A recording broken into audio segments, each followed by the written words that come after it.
The Essential TEFL Survival Guide. Lesson 5. Teaching Structures.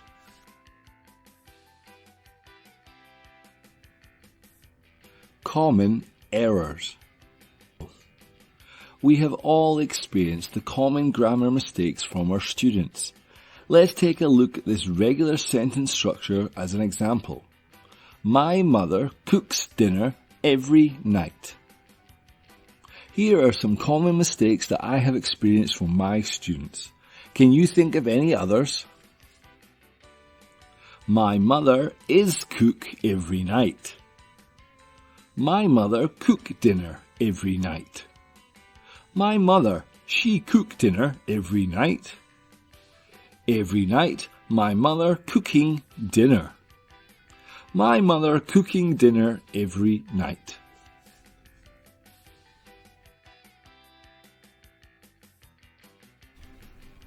We have all heard these types of mistakes before from our students, and even though these sentences are completely understandable because we are native speakers, they are a little abrasive to the ear and need to be corrected.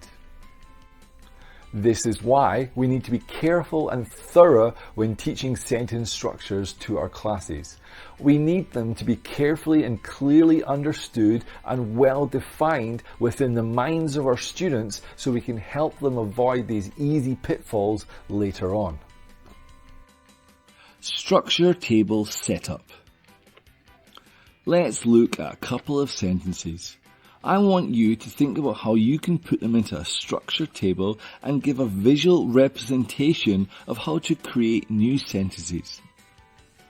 The first sentence is, I jump in the park. In this sentence, I have chosen to split it up into 3 parts. Who, what, and where. I want my class to think about pronouns. I want them to think about verbs, and I also want them to think about location. In this example, I have chosen these 3 parts because my class are advanced enough to make different sentences with these 3 types. In your class, if they are lower level, you can make it just one. You can focus on verbs. Who, what, where is unnecessary. You can just focus on what. The second sentence, the pen is on the table. Again, I have chosen to split it up into 3 parts, the what and who, where, and the what. Again, I feel the class I'm using this for would be advanced enough that they could interchange these words and make different sentences altogether. However, if it were a younger class, I might just focus on the prepositions, so they could do different prepositions for the sentence. The pen is on the table, and then we would brainstorm other prepositions. The pen is under the table. The pen is next to the table, and so on. The trick with splitting up sentences into tables is you know your class. How advanced are they? What can they manage? You build it up and make it harder as the class get better and better. Using tables to display structures on the board can be very effective. You do, however, need to figure out ways to keep students engaged while you're creating and using it in the class. It can be a little dry, so it's up to the teacher to be creative and keep the students focused. Think of how you can include the students not only after it's been created, but during its creation. They can give you suggestions. They can write down their own ideas on paper or on the board.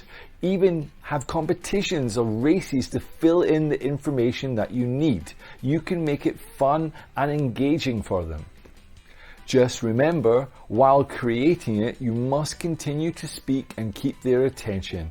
You can ask them to copy it in their books as well, and this is a very good idea to help retention.